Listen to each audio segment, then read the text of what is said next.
ಚಾಮರಾಜನಗರ ಸಹಕಾರ ಸಚಿವ ಕೆಎನ್ ರಾಜಣ್ಣ ಅವರನ್ನ ಸಚಿವ ಸಂಪುಟದಿಂದ ವಜಾ ಮಾಡಿರುವುದನ್ನು ಖಂಡಿಸಿ ಹಾಗೂ ಅವರನ್ನ ಸಂಪುಟಕ್ಕೆ ಮರು ಸೇರ್ಪಡೆ ಮಾಡುವಂತೆ ಒತ್ತಾಯಿಸಿ ಮೈಸೂರು ಮತ್ತು ಚಾಮರಾಜನಗರ ಜಿಲ್ಲಾ ನಾಯಕರ ಕ್ಷೇಮಾಭಿವೃದ್ಧಿ ಸಂಘದ ವತಿಯಿಂದ ನಗರದಲ್ಲಿ ಬೃಹತ್ ಪ್ರತಿಭಟನೆ ನಡೆಸಲಾಯಿತು. ನಗರದ ಶ್ರೀ ಚಾಮರಾಜೇಶ್ವರ ದೇವಸ್ಥಾನದ ಮುಂಭಾಗದಲ್ಲಿ ಮೈಸೂರು ಮತ್ತು ಚಾಮರಾಜನಗರ ಜಿಲ್ಲಾ ನಾಯಕರ ಕ್ಷೇಮಾಭಿವೃದ್ಧಿ ಸಂಘ ಅಧ್ಯಕ್ಷ ಎಂ ರಾಮಚಂದ್ರ ಹಾಗೂ ಚಾಮರಾಜನಗರ ನಾಯಕ ವಿದ್ಯಾಭಿವೃದ್ಧಿ ಸಂಘದ ಉಪಾಧ್ಯಕ್ಷ ಪು ಶ್ರೀನಿವಾಸ ನಾಯ್ಕ ಅವರ ನೇತೃತ್ವದಲ್ಲಿ ಸಮಾವೇಶಗೊಂಡ ಪ್ರತಿಭಟನಾ ನಿರತರು ಅಲ್ಲಿಂದ ಮೆರವಣಿಗೆ ಹೊರಟು ಭುವನೇಶ್ವರಿ ವೃತ್ತ ಬಿ ರಾಚಯ್ಯ ಜೋಡಿ ರಸ್ತೆಯ ಮೂಲಕ ಜಿಲ್ಲಾಡಳಿತ ಭವನದವರೆಗೆ ತೆರಳಿ ಕೆಲಹೊತ್ತು ಪ್ರತಿಭಟನೆ ನಡೆಸಿ ಹೆಚ್ಚುವರಿ ಜಿಲ್ಲಾಧಿಕಾರಿಗಳ ಜವರೇಗೌಡ ಮುಖಾಂತರ ಮುಖ್ಯಮಂತ್ರಿಗಳಿಗೆ ಮನವಿ ಸಲ್ಲಿಸಲಾಯಿತು. ಪ್ರತಿಭಟನಾ ನೇತೃತ್ವ ವಹಿಸಿದ್ದ ಸಂಘದ ಅಧ್ಯಕ್ಷ ಎಂ ರಾಮಚಂದ್ರ ನಾಯ್ಕ, ವಿದ್ಯಾಭಿವೃದ್ಧಿ ಸಂಘದ ಉಪಾಧ್ಯಕ್ಷ ಪು ಶ್ರೀನಿವಾಸ ನಾಯ್ಕ ಮಾತನಾಡಿದರು.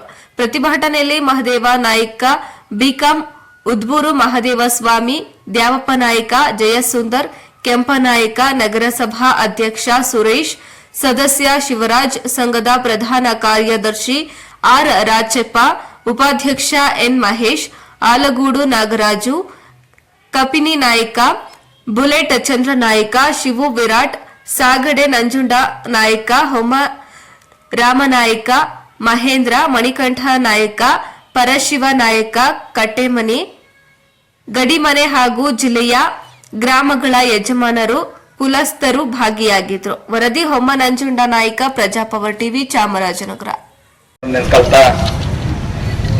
ನಮ್ಮ ದಿವಂಗತ ಪ್ರಪ್ರಥಮ ಗುರುಗಳು ವಾಲ್ಮೀಕಿ ಗುರುಕುಲ ಪೀಠದ ಪುಣ್ಯಾನಂದ ಪರಮ ಸ್ವಾಮೀಜಿಗಳ ಪಾದಗಳಿಗೆ ನಮಸ್ಕರಿಸುತ್ತಾ, ಹಾಲಿ ಜಗದ್ಗುರು ಡಾಕ್ಟರ್ ಪ್ರಸನ್ನಾನಂದ ಪರಮ ಸ್ವಾಮೀಜಿಗಳವರ ಪಾದಗಳಿಗೆ ನಮಸ್ಕರಿಸುತ್ತಾ, ಎಲ್ಲ ಈ ನಾಡಿನ ಮಹಾನಾಯಕರಿಂದ ಹಿಡಿದು ಅನೇಕ ರಾಜರುಗಳಿಗೆ ಆಳಿದ್ದಾರೆ, ಅವರೆಲ್ಲರಿಗೂ ನೆನೆಸ್ಕೊಳ್ತಾ ಬಂಧುಗಳೇ, ನಾವಿವತ್ತು ಸಭೆ ಸೇರಿರೋದು ಯಾರ ವಿರುದ್ಧವೂ ಅಲ್ಲ, ಯಾರ ಪರವೂ ಅಲ್ಲ. ಹಾಗಿದ್ರೆ ಯಾಕೆ ಇಲ್ಲಿ ಸಭೆ ಸೇರಿದ್ದೀವಿ? ನಿರಂತರವಾಗಿ ನಾಯಕ ಜನಾಂಗದ ರಾಜಕೀಯ ಮುಖಂಡರುಗಳನ್ನ ತುಳಿಯೋ ಪ್ರಯತ್ನವನ್ನ ಎಲ್ಲ ಪಕ್ಷದ ಮುಖಂಡರು ಮಾಡ್ಕೊಂಡ್ ಬಂದಿದ್ದಾರೆ. ತಾಜಾ ಉದಾಹರಣೆ ಶ್ರೀರಾಮುಲು ಅಂತ ಹಿಡಿದು ಇವತ್ತು ರಾಜಣ್ಣ ಅವರಿಗೆ, ಅಧಿಕಾರಿಗಳಲ್ಲಿ ದಯಾನಂದ ರವಿ ಚಿನ್ನಣ್ಣವರಿಗೆ ಮತ್ತೆ ಇಲ್ಲ ಸ್ಥಳೀಯ ಎಲ್ಲ ನಾಯಕರುಗಳಿಗೆ, ಅಧಿಕಾರಿಗಳಿಗೆ ನಿರಂತರವಾಗಿ ಶೋಷಣೆ ಮಾಡ್ತಾ ಇದ್ದಾರೆ. ನಾವೇನು ಅಪರಾಧ ಮಾಡಿದ್ದೀವಿ? ಸತ್ಯವನ್ನ ಮಾತಾಡೋರು ಈ ಜನಾಂಗದ ಮೊದಲಿಂದ ಬಂದ ರಕ್ತಗತವಾಗಿ ಬಂದಂತ ನೋಡಿ. ರಾಜಣ್ಣವ್ರು ಏನ್ ಮಾತಾಡಿದ್ರು ಆಗಿದ್ರೆ ನಾವು ಅಧಿಕಾರದಲ್ಲಿದ್ವಿ, ನಾವು ನೋಡ್ಕೋಬೇಕಾಗಿತ್ತು, ಅವರು ಕೆಲಸ ಮಾಡಿದ್ದಾರೆ ಅಂತೇಳಿ ಸತ್ಯವನ್ನ ಒಬ್ಬ ಸರ್ಕಾರಿಯ ಮುಖ್ಯಸ್ಥ ಆಗಿದ್ಕೊಂಡು ಮಾತಾಡಿದ್ದಾರೆ. ಆದ್ರೆ ಈ ಸರ್ಕಾರ ರಚನೆ ಆಗೋ ಸಂದರ್ಭದಲ್ಲಿ ಚುನಾವಣಾ ಪ್ರಣಾಳಿಕೆಯನ್ನು ಮಾಡುವಾಗ ಹಿಂದುಳಿದ ವರ್ಗದವರಿಗೆ ಕಾಂತರಾಜು ಆಯೋಗವನ್ನ ನಾವು ಜಾರಿಗೊಳಿಸ್ತೀವಿ, ನಿಮ್ಮನ್ನೆಲ್ಲರೂ ರಕ್ಷಣೆ ಮಾಡ್ತೀವಿ ಅಂತೇಳಿ ಸರ್ಕಾರದವರು ಪಕ್ಷದವರು ಅವತ್ತು ವಾಗ್ದಾನ ಕೊಟ್ಬಿಟ್ಟು ಸರ್ಕಾರ ರಚನೆ ಮಾಡಿದಿರಲ್ಲ, ಇವತ್ತರೆಗೆ ಆ ಕೆಲಸ ಆಗಿದೆಯಾ? ಅದ್ರ ಜಾರಿ ಮಾಡ್ತೀವಿ ಅಂತ ಹೊರಟ ತಕ್ಷಣ ಬಲಿಷ್ಠ ಸಮಾಜದ ಶಾವನೂರು ಶಿವಶಂಕರಪ್ಪ ಅವರು ಈ ಸರ್ಕಾರವನ್ನ ತೆಗಿತೀವಿ, ರಕ್ತಪಾತ ಆಗ್ತದೆ ಬೆದರಿಕೆ ಏನಾಗ್ತಾರೆ, ಅವ್ರಿಗೆ ಒಂದು ನೋಟಿಸ್ ಕೂಡ ಚೈತನ್ಯ ಈ ಪಕ್ಷಕ್ಕಾಗಲಿ ಸರ್ಕಾರಕ್ಕಾಗಲಿ ಇಲ್ಲ. ಹಾಲಿ ಸರ್ಕಾರದ ಉಪಮುಖ್ಯಮಂತ್ರಿಗಳು ಜಾರಿ ನೀತಿ ಮಾಡ್ಬೇಕಾದವರು ಅವರು ಸಹಿತ ಅವತ್ತು ವಿರೋಧ ಮಾಡ್ತಾರೆ, ಅವ್ರ ಬಗ್ಗೆ ಚಕಾರ ಇಲ್ಲ. ನಮ್ಮವ್ರು ಏನ್ ಮಾಡಿದ್ರು? ಸತ್ಯ ಹೇಳದೆ ತಪ್ಪ? ನಾಗೇಂದ್ರನ್ ಬಲಿಪಶು ತಗೊಂಡ್ರಿ, ನಾಗೇಂದ್ರನ 182 ಕೋಟಿಗಳ ರೂಪಾಯಿಯನ್ನ ದುರುಪಯೋಗ ಮಾಡ್ಕತೆ ಅಂತ ಹೇಳಿದ್ರಲ್ಲ, ಆ 182 ಕೋಟಿಗಳನ್ನ ಒಬ್ಬರೇ ಒಬ್ಬ ವ್ಯಕ್ತಿ ತೆಗಿಲಿಕ್ಕೆ ಸಾಧ್ಯನಾ? ಆದ್ರೆ ನಮ್ಮ ಏನು ಅಂದ್ರೆ ನಮ್ಮ ಪರಿಸ್ಥಿತಿ ಹೇಗೆ ಅಂದ್ರೆ, ಏನಾದರೂ ಜವಾಬ್ದಾರಿ ವಹಿಸಿದ್ರೆ ತನ್ನ ಹೆಗಲ ತಾನೇ ಹಾಕೊಂಡು ಎಲ್ಲ ಜವಾಬ್ದಾರಿ ನಿರ್ವಹಿಸೋದು ನಮ್ಮವರ ಮೊದಲಿಂದ ಬಂದ ಹಿಡಿದ ಸತ್ಸಂಪ್ರದಾಯ. ಅವರು ತಾವು ಮಾಡಿಲ್ದೇವರು ಸಹಿತ ತಪ್ಪೊಪ್ಪ ಜೈಲಿಗೆ ಹೋಗಿ ಬಂದ್ರು. ನೀವು ಅವ್ರ ರಕ್ಷಣೆ ಮಾಡಿದ್ರ?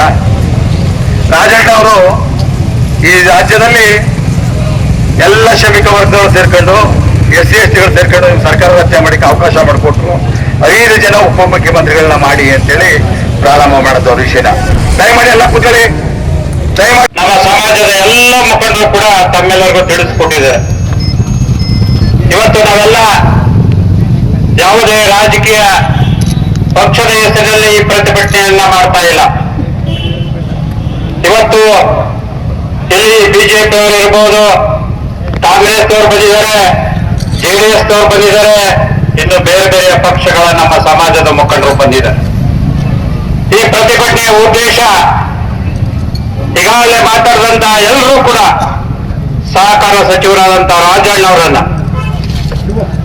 ಯಾವುದೇ ರೀತಿಯ ನೋಟಿಸ್ ಕೊಡದೆ, ಸೂಚನೆ ಕೊಡದೆ ಬೆಳಿಗ್ಗೆ ಮಾತಾಡಿದರೆ ಮಧ್ಯಾಹ್ನ ಟಿವಿಯಲ್ಲಿ ರಾಜಣ್ಣವರನ್ನ ವಜಾ ಮಾಡಿದ್ದೀವಿ ಅಂದ್ರೆ ರಾಜಣ್ಣವರು ಅಷ್ಟು ಕಳಪೆ ಆಗಿದ್ರ? ರಾಜಣ್ಣವರಿಗೆ ಸತ್ಯ ಇಲ್ವಾ? ರಾಜಣ್ಣವರಿಗೆ ಸಮಾಜ ಇಲ್ವಾ? ಇವತ್ತು ಇಡೀ ರಾಜ್ಯದಲ್ಲಿ ಈ ಪ್ರತಿಭಟನೆಯನ್ನ ಪ್ರತಿ ಜಿಲ್ಲೆಯಲ್ಲೂ ಕೂಡ ರಾಜಣ್ಣನವರನ್ನ ಬೆಂಬಲಿಸಿ ಪ್ರತಿಭಟನೆಯನ್ನ ಮಾಡ್ತಾ ಇದ್ದೀವಿ. ಈಗಾಗಲೇ ನಾವು ಮೈಸೂರಿನಲ್ಲಿ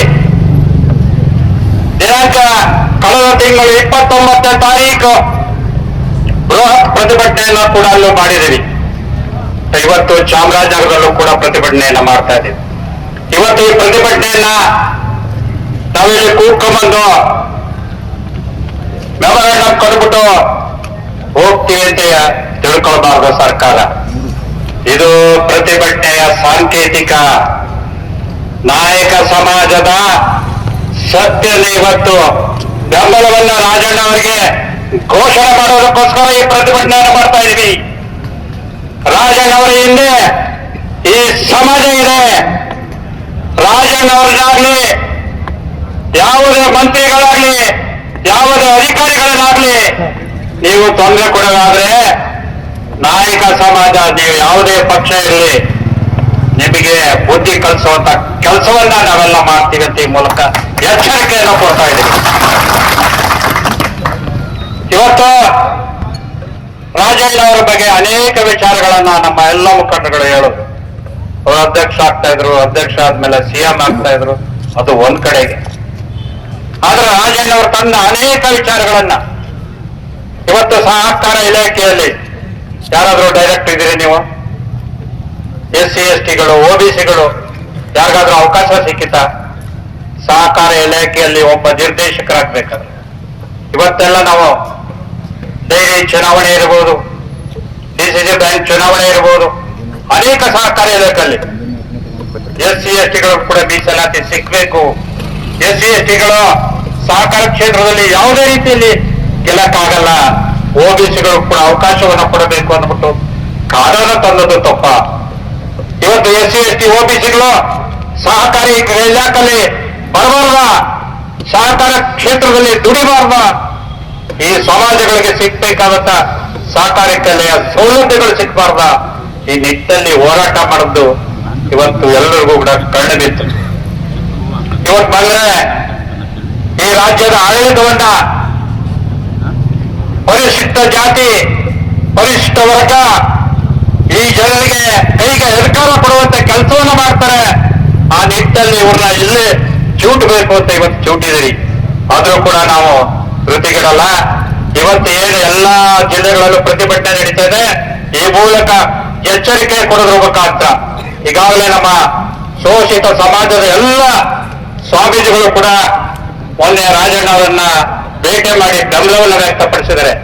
ಇವತ್ತು ಬರೀ ನಾಯಕರ ಒಂದು ಪ್ರತಿಭಟನೆ ಅಲ್ಲ, ಎಲ್ಲ ಶೋಷಿತ ವರ್ಗದವರು ಕೂಡ ಮುಂದೆ ಇಡೀ ರಾಜ್ಯದಲ್ಲಿ ಸುಮಾರು ಒಂದು 10 ಲಕ್ಷ ಜನ ಸೇರಿ ಪ್ರತಿಭಟನೆ ಮಾಡಬೇಕು ಅನ್ನೋ ಒಂದು ತೀರ್ಮಾನವನ್ನು ಕೂಡ ಎಲ್ಲ ನಮ್ಮ ಮುಖಂಡರುಗಳು ಈಗಾಗಲೇ ತಿಳಿಸಿದ್ದಾರೆ. ಇವತ್ತು ನಾವೇನು ರಾಜಣ್ಣ ಅವರನ್ನ ಮತ್ತೆ ಮಂತ್ರಿ ಸ್ಥಾನ ಕೊಡಬೇಕು, ನಾಗೇಂದ್ರ ಅವರು ತೆಗೆದಿರಲ್ಲ, ಮತ್ತೊಬ್ಬ ನಮ್ಮ ನಾಯಕ ಸಮಾಜದವರನ್ನ ಮಂತ್ರಿ ಮಾಡಬೇಕು ಅನ್ನೋ ಹೋರಾಟವನ್ನು ಈಗ ನಾವೆಲ್ಲ ಮಾಡ್ತಾ ಇದ್ದೀವಿ. ಮುಂದೆ ನೀವು ಯಾವುದೇ ರೀತಿಯ ನಮ್ಮ ಸಮಾಜದ ಮಂತ್ರಿಗಳಿಗೆಗಳನ್ನ ಕೊಡದೇ ಇದ್ರೆ ವಿಧಾನಸೌಧ ಚಲೋ, ವಿಧಾನಸೌಧೆಯನ್ನ ಮುತ್ತಿಗೆ ಹಾಕುವಂತ ಕೆಲಸವನ್ನ ನಾವೆಲ್ಲ ಮಾಡ್ತೀವಿ ಅಂತ ಎಚ್ಚರಿಕೆ ಕೊಡ್ತಾ ಇದ್ದೀವಿ. ಇವತ್ತು ಪ್ರಜಾಪ್ರಭುತ್ವದ ವ್ಯವಸ್ಥೆಯಲ್ಲಿ ಎಲ್ಲ ವರ್ಗದ ಜನರಿಗೂ ಕೂಡ ಅಧಿಕಾರ ಸಿಕ್ಕಬೇಕು ಅನ್ನಬಿಟ್ಟು ಡಾಕ್ಟರ್ ಬಾಬಾ ಸಾಹೇಬ್ ಅಂಬೇಡ್ಕರ್ ಅವರು ಸಂವಿಧಾನವನ್ನು ಕೊಟ್ಟಿದ್ದಾರೆ. ಆ ಸಂವಿಧಾನದ ಮುಖಾಂತರ ಎಲ್ಲ ವರ್ಗದವರೆಗೂ ಕೂಡ ಅವಕಾಶ ಕೊಡುವಂತ ಕೆಲಸವನ್ನ ಮಾಡಿ ನೀವು ಯಾವುದೇ ಬೆಳೆ ದರ ಅಂತ ಚೂಟುವಂತ ಕೆಲಸವನ್ನ ತಾವೆಲ್ಲ ಮಾಡಬಹುದಂತ ಈ ಸಂದರ್ಭದಲ್ಲಿ ಸರ್ಕಾರಕ್ಕೆ ಮತ್ತೊಮ್ಮೆ ಎಚ್ಚರಿಕೆಯನ್ನ ಕೊಡ್ತಾ ನಮ್ಮ ಈ ಪ್ರತಿಭಟನೆಯನ್ನ ಜಿಲ್ಲಾಧಿಕಾರಿಗಳ ಮುಖಾಂತರ ಸರ್ಕಾರ